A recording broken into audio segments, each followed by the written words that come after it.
To be honest ನಾನು ಏನು shopping ಮಾಡಲೇ ಇಲ್ಲ. ಮನೇಲಿ ಏನಿತ್ತು ಅದನ್ನು ತೊಗೊಂಡು ಹೋಗಿದ್ದೆ. ಬಟ್ ಡಿಸೈನರ್ ವೇರ್ಸ್ನ ಕಳಿಸ್ತಾಯಿದ್ರು ವೀಕೆಂಡಲ್ಲಿ.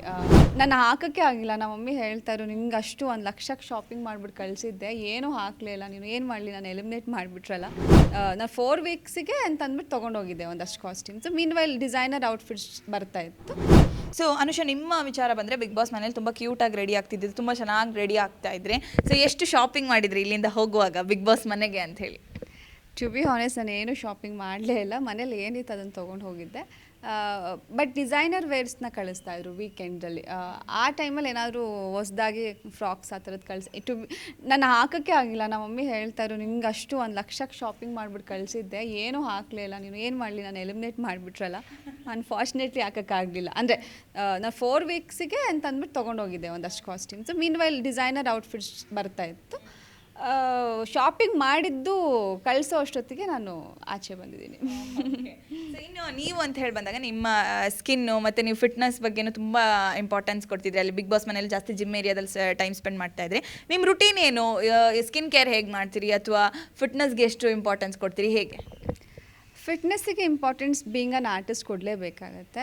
ಬಟ್ ಬಿಗ್ ಬಾಸ್ ಮನೆಯಲ್ಲಿ ವರ್ಕೌಟ್ ಯಾಕೆ ಮಾಡ್ತಿದ್ದು ಅಂತಂದಾಗ, ಟಾಸ್ಕ್ ಅಂತ ಬಂದಾಗ ನಮಗೆ ಸ್ಟ್ರೆಂತ್ ಬೇಕಾಗಿತ್ತು.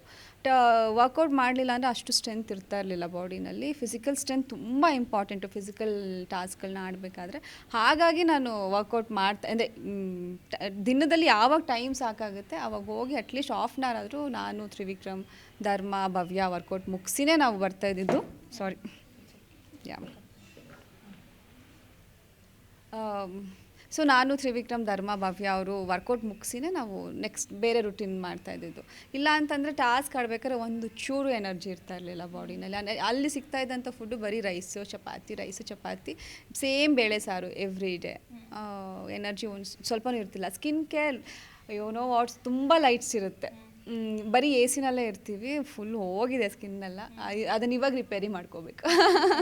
ಅಲ್ಲಿ ಏನು ಮಾಡೋಕ್ಕೆ ಆಪ್ಷನ್ಸ್ ಇರ್ತಾ ಇರಲಿಲ್ಲ. ಯೂಶುವಲಿ ರುಟೀನ್ ಏನೆಲ್ಲ ಮಾಡ್ತೀರಿ ನೀವು? ಫುಡ್ ಹ್ಯಾಬಿಟ್ ಹೇಗಿರುತ್ತೆ ನಿಮ್ಮದು? ಆಚೆ ಇದ್ದಾಗ ಡಯಟಲ್ಲೇ ಇರ್ತೀನಿ. ಆ್ಯಕ್ಚುಲಿ ಫುಡ್ಡಿ, ಬಟ್ ಮೇಂಟೈನ್ ಮಾಡಲೇಬೇಕಾಗಿ ಕಾರಣ ತುಂಬ ಫ್ರೂಟ್ ಜ್ಯೂಸಸ್ನ ಜಾಸ್ತಿ ಕುಡಿತೀನಿ. ವೆಜಿಟೇಬಲ್ ಜ್ಯೂಸಸ್ಸು ಅದು ತುಂಬಾ ಇಂಪಾರ್ಟೆಂಟ್.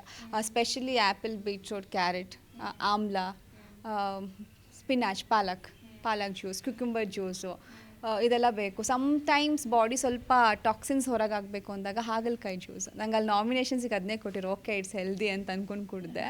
ಸೊ ಆ ಥರದ್ದು ವೆಜಿಟೇಬಲ್ ಜ್ಯೂಸ್ ತುಂಬ ಇಂಪಾರ್ಟೆಂಟ್, ಫ್ರೂಟ್ ಜ್ಯೂಸಸ್ ತುಂಬ ಇಂಪಾರ್ಟೆಂಟ್. ಆಮೇಲೆ ದಿನಕ್ಕೆ ಒಂದು 4ರಿಂದ 5 ಲೀಟರ್ ನೀರು ಕುಡಿಲೇಬೇಕು. ಸ್ಕಿನ್ ಚೆನ್ನಾಗಿರಬೇಕು ಅಂದರೆ ನೀರು ಕುಡಿಲೇಬೇಕು. ನೀರು ಯಾವಾಗ ಬಿಡ್ತೀರ ಆವಾಗ ಸ್ಕಿನ್ ಹೋಗುತ್ತೆ. ಇಷ್ಟು ಮೇಂಟೈನ್ ಮಾಡಿದ್ರೆ ಸಾಕು. ನೀವು ನಾರ್ಮಲ್ ಏನೇ ಫುಡ್ ತಿಂದ್ರೂ ವೆಜಿಟೇಬಲ್ ಜ್ಯೂಸ್, ಫ್ರೂಟ್ ಜ್ಯೂಸ್ ಮತ್ತು ವಾಟರ್. ಮತ್ತು ನಿಮಗೆ ಜೊತೆಯಾಗಿ ಕಳಿಸಿದ್ದು ನೀವು ಮತ್ತು ಧರ್ಮ ಅವರು ಒಟ್ಟಿಗೆ ಹೋಗಿದ್ದು. ನಿಜವಾಗ್ಲೂ ಏನಾದರೂ ಇದೆಯಾ, ಲವ್ ಸ್ಟೋರಿ ಏನಾದರೂ ಇದೆಯಾ? ಯಾಕಂದರೆ ಟ್ರೋಲ್ಗಳು ಕೂಡ ತುಂಬ ಆಗ್ತಾ ಇದೆ. ಏನು ಹೇಳ್ತೀರಿ ನೀವು? ಫ್ಯೂಚರಲ್ಲಿ ಚಾನ್ಸಸ್ ಇದೆಯಾ ನೀವು ಅವರನ್ನೇ ಜೊತೆಗೆ ನೋಡುವಂಥದ್ದು, ಅಥವಾ ಮದುವೆ ಪ್ಲ್ಯಾನ್ಸ್ ಅಥವಾ ಲವ್ ಏನಾದರೂ ಇದೆಯಾ, ಹೇಗೆ?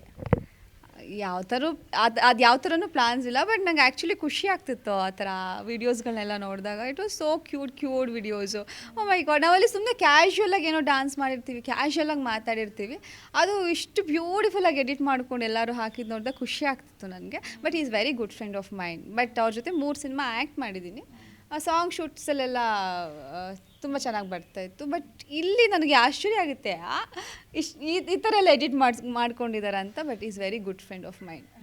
ಯಾಕಂದರೆ ಅದೇ ಲವ್ ಸ್ಟೋರಿ ಅಂತ ಸುರೇಶ್ ಅವ್ರು ಹೇಳ್ತಾರೆ, ಹಾಗೆಯೇ ಐಶ್ವರ್ಯ ಅವರಿಂದ ಇದೆಲ್ಲ ಮಾತಾಡೋದು ಬಿಟ್ಟಿದ್ದಾರೆ ಇಬ್ಬರು ಅನ್ನೋಂಥ ಮಾತುಗಳು ಕೂಡ ಕೇಳಿ ಬರುತ್ತೆ. ಸೊ ಇದ್ರ ಬಗ್ಗೆ ಏನಿಲ್ಲ. ಇನ್ಫ್ಯಾಕ್ಟ್ ನಾನು ಐಶು, ಧರ್ಮ ಅವರಿಬ್ಬರು ಜೋಡಿ ಟಾಸ್ಕ್ ಆಡ್ತಿರ್ಬೇಕಾದ್ರೆ ಸ್ವಲ್ಪ ಆ್ಯಕ್ಟಿವ್ ಆಗಿದ್ರು ಧರ್ಮ ಅವರು. ನಾನು ಹೋಗಿ ಹೇಳ್ತಿದ್ದೆ, ನೀವು ಇಲ್ಲೆಲ್ಲ ಸುಮ್ಮನೆ ಕಾಮಾಗಿ ಸೈಲೆಂಟಾಗಿ ಕೂತಿರ್ತೀರಾ, ಅವ್ರ ಜೊತೆಗೆ ಆರಾಮಾಗಿ ನೀವು ಸ್ವಲ್ಪ ಆ್ಯಕ್ಟಿವ್ ಆಗಿರ್ತೀರಾ. That is important. ಎಂಟರ್ಟೈನ್ಮೆಂಟ್ ಅಂತ ಬಂದಾಗ ಆ ಫ್ಯಾಕ್ಟರ್ಸ್ ಬೇಕೇ ಬೇಕಾಗುತ್ತೆ. ನಾನು ಜಗಳಾಡಿ ಅಂತ ಯಾರಿಗೂ ಹೇಳಲ್ಲ. ಏನಾದ್ರು ಒಂದು ಕ್ರಿಯೇಟಿವ್ ಆಗಿ ಮಾಡಬೇಕು, ಎಂಟರ್ಟೈನ್ಮೆಂಟ್ ಇರಬೇಕು. ಸೊ ನಿಮ್ಗೆ ಅಲ್ಲಿ ಆರಾಮಾಗಿ ನೀವು ಸ್ವಲ್ಪ ಆ್ಯಕ್ಟಿವ್ ಆಗಿದ್ದೀರಾ ಅಂತಂದರೆ ಟೈಮ್ ಸ್ಪೆಂಡ್ ಮಾಡಿ ಅಂತಲೇ ಹೇಳ್ತಿದ್ದೆ. ಬಟ್ ಎಲ್ಲರೂ ಕ್ವಶನ್ಸ್ ಹೆಂಗೆ ಕೇಳ್ತಿದ್ರೆ, ನೀವು ಪಾಸಿಟಿವ್ ಆಗ್ತಾಯಿದ್ರಾ ಅಂತ ಆ ಥರ ಏನೋ ಬಂದಿತ್ತಂತೆ ಟ್ರೋಲ್ಸ್ ಎಲ್ಲ ಅಂತ. ಸೊ ನೋ, ಯಾವತ್ತೂ ಹಂಗೆಲ್ಲ ಫೀಲ್ ಆಗಿಲ್ಲ.